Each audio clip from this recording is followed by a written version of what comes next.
She led one of Singapore's opposition parties, was the first woman to hold that top post, and yet many Singaporeans still don't really know who she is.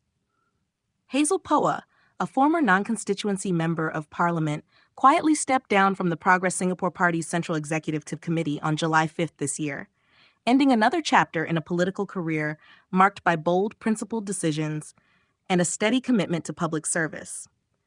But who exactly is Hazel Poa, and why does her story matter? Let's start with something most people don't know. Hazel Poa made history in 2011 when she became the first woman to be elected as Secretary General of the National Solidarity Party, or NSP. That's right, in a scene long dominated by men, she broke through the ceiling and led a party just months after contesting in the general election under NSP. But her time at the top wasn't just for show. She stayed in the role until 2013 before stepping down due to health concerns, yet continued to stay active in party matters. This wasn't someone chasing the spotlight. It was someone who truly cared. And then there's her husband, Tony Tan Lay Tiam. Not to be confused with the former president, this Tony Tan is her political partner in more ways than one. The two have run for office together, planned ground campaigns together, and even joined PSP as a couple in 2019. In Singapore, where politics can be a lonely journey, they are a rare example of a husband and wife team who share not only a marriage, but a mission. Hazel Poa's journey is also defined by her movement across multiple parties: the Reform Party, the National Solidarity Party, and the Progress Singapore Party. But each move wasn't just political hopping. It was based on strong convictions. She resigned from the Reform Party in 2011 because of disagreements with its leaders.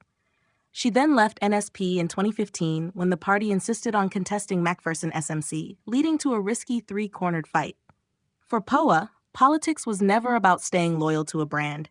It was about doing what she felt was right. Her choices, while sometimes controversial, reflect a politician who puts values before party lines.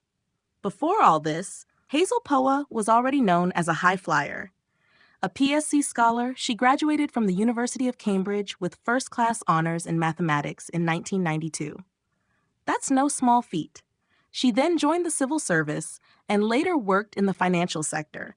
She held roles in the Ministry of Finance and the Prime Minister's office, gaining valuable experience that gave her a strong understanding of how policies are shaped in Singapore.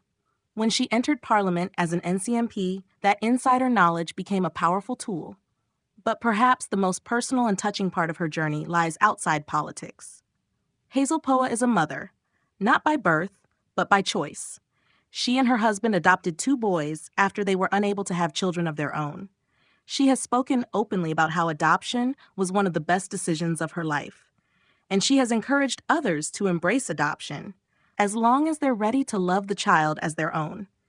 In a society where adoption still carries stigma, her openness has helped to normalize and humanize this path to parenthood.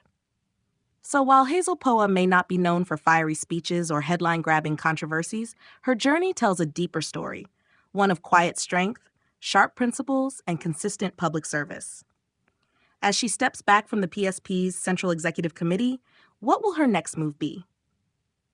Will she return to the front lines of opposition politics or take on a new role outside the public eye? What do you think? Should Singapore's opposition space have more leaders like Hazel Poa? And does quiet leadership still matter in today's noisy political climate?